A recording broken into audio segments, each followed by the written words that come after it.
have the last word in this matter, because it is not merely a question of soldier being efficient.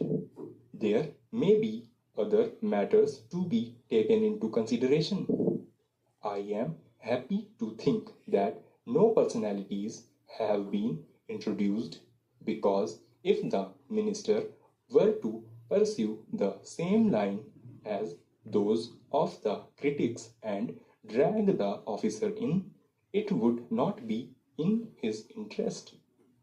When we go round to the question of seniorities and supersessions, I would like to say that so far as the lower levels are concerned, that is to say, up to the rank of lieutenant colonel, the proportions of selections have remained much the same.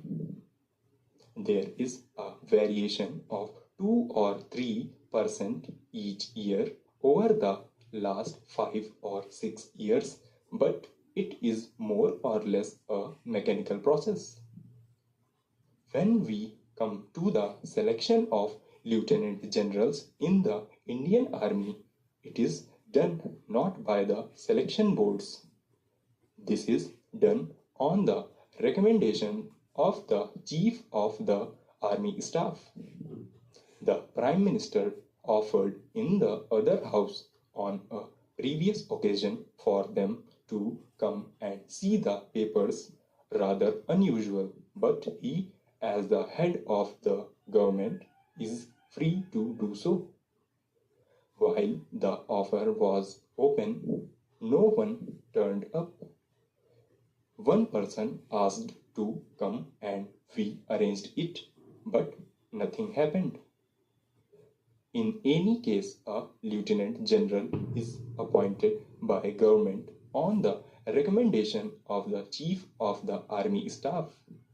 The same process goes through, because while there is no selection board, the Chief of the Army Staff by convention consults the army commanders, which is a sort of a selection board of a smaller type. That recommendation comes before us, and within the available people, those who have the minimum qualification come first. Those who have good record, particularly outstanding qualities. I would like again to say that we are playing upon words. There is no supersession. They are selection appointments. If you take the British Army today, the Chief of the Imperial General Staff is a person who has been superseded twice before, but he comes up again. In my experience, there has been no appointment to these officers which has not been recommended in this way, and it is the good fortune of the government that they have been able to accept it. There has been some disturbance with regard to the recent appointment of army commanders.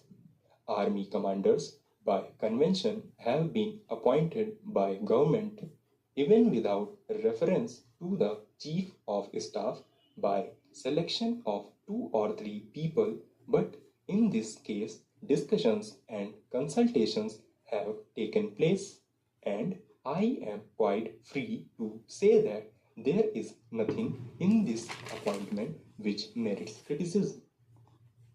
Stop.